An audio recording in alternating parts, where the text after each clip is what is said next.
Okay, so it is 7 a.m.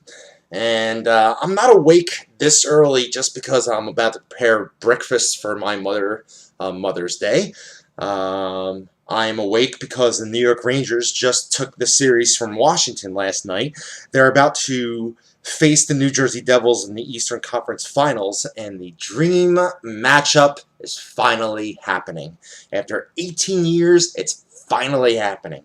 Now, usually I'd have my cat with me in this kind of a video.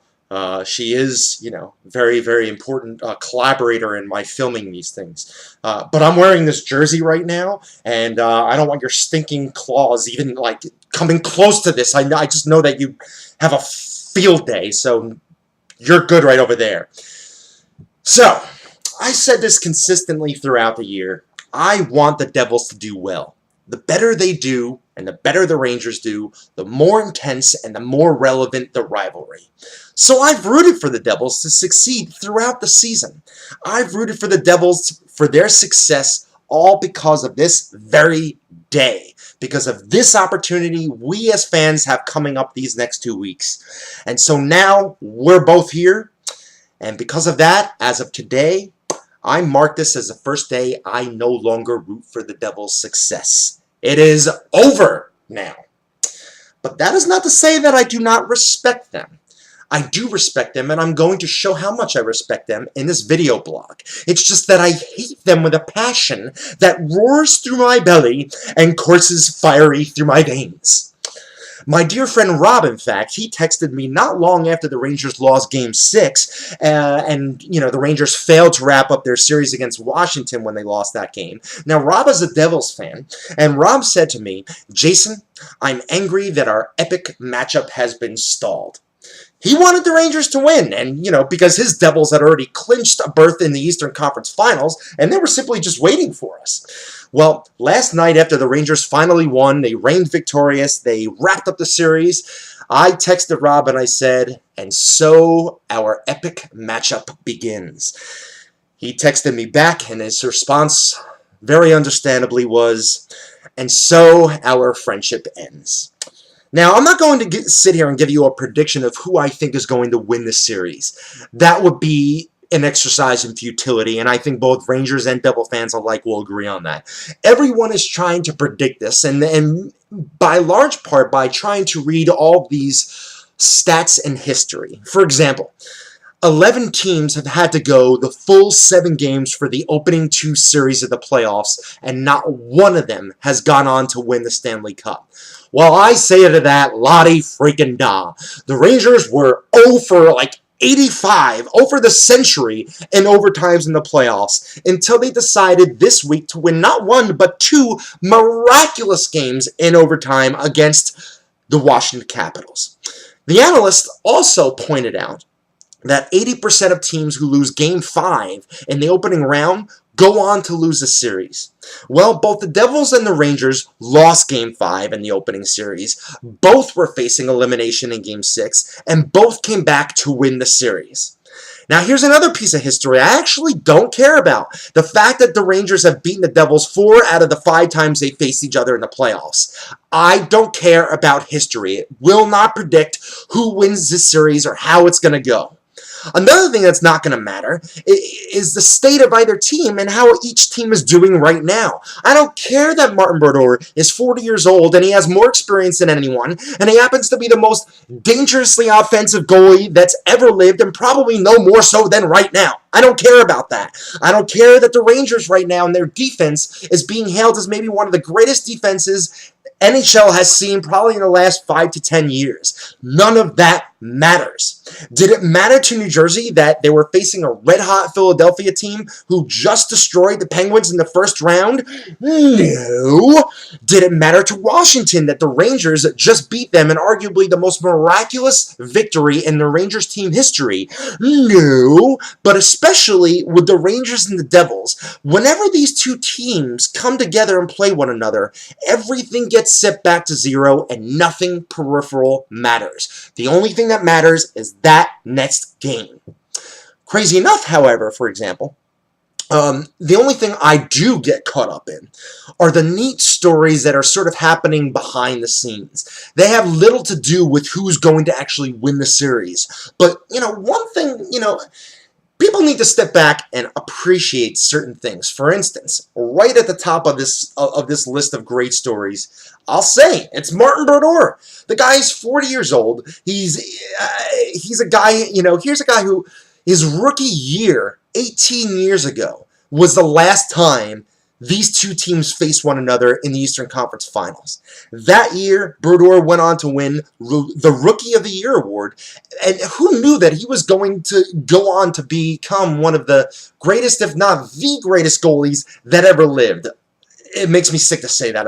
I'm going to throw up in my mouth. But it's true.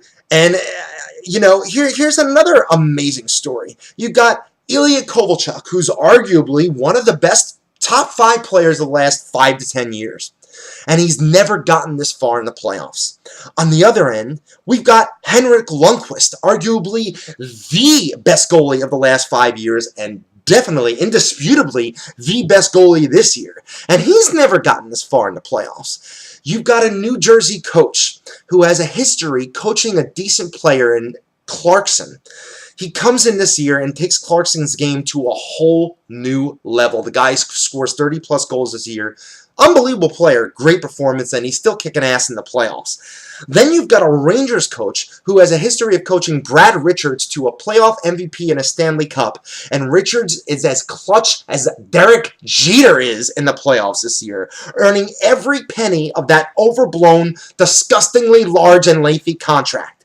And speaking of disgustingly large and lengthy contracts, and Brad Richards and Ilya Kovalchuk, look, here's the deal. When you come to New York City, or any city in the tri-state area for that matter, and you're given tens of millions of dollars to play over a very long period of time for one team, it's a lot of pressure. Kovalchuk got a cool $100 million, and he's still going to be playing with the Devils when I have grandkids. That's a scary thought. Both these players, however, have risen to the occasion. It's unbelievable, all this pressure, and they're both playing out of their minds right now. They're earning every penny. Another great story, we've got 2 young and very talented captains in Ryan Callahan and Zach Parise. Both of them American, which is also very just out of the ordinary for hockey. And on top of that, they play together on a very successful USA Olympic hockey team. And this is the first year both of them are serving as captains for their respective teams. And look where these guys are as a result. It's just astounding. I've never heard a Rangers fan say one negative thing about Zach Parise. And if they do, they're just stupid. The only thing I've ever said is that I want him to be on the Rangers. And right now, it doesn't look like that man's going anywhere. On the flip side, I've never heard a Devils fan say one negative word about Callahan because you can't. The guy is like the Rudy of the NHL. He's half a foot shorter and 40 pounds lighter than most of the guys he's knocking their asses onto the ground. He plays harder than any player in the entire league, and even Devil fans will acknowledge that. You have to give credit where credit is due and give credit to the maturity of these guys. It's pretty unbelievable. Now, when I found out that the Rangers were playing the Flyers in the Winter Classic, I gotta say there was a lot of disappointment. Don't get me wrong. We've got a heck of a rivalry with Philadelphia, and the Jersey Devils have a great rivalry with Philly. But Philly has been to the Winter Classic before, and that rivalry doesn't come close to the Rangers rivalry with the New Jersey Devils. Well, New Jersey Devil fans, consider this upcoming Eastern Conference Finals series to be a consolation of sorts. They wouldn't give us a Winter Classic? Fine. We've got the Eastern Conference Finals. We won't get a bigger stage than this. HBO 24/7, they can eat their heart out. They eat their hearts out. This is what we've been waiting for 18 years. The Winter Classic wasn't even conceived of 18 years ago, but our bloody thirsts for beating the crap out of each other on the highest competitive level in hockey, this is something we've dreamed about for a lifetime. There's so much more that I could say here, but I'm probably at like the 80-minute mark on this video, and you're likely getting tired of looking at my ugly face, so fine. Besides, by the time I finish this, the Rangers and the Devils are probably already going to be playing. My gosh, they get one day to celebrate, and then they're back at it again. I wish I could have more time just to take in the moment, but you know what? Hockey doesn't allow for that. Hockey doesn't relent. There is no celebration until 2 months of grueling battle and absolute heart attacks. And right now, Devil and Ranger fans alike, they are suffering heart attacks. I need a personal medic to be on standby so they can administer CPR throughout the series in case they need to. There is no celebration until everything is over. For players and fans alike, this is the most enduring championship or road to a championship for any sport.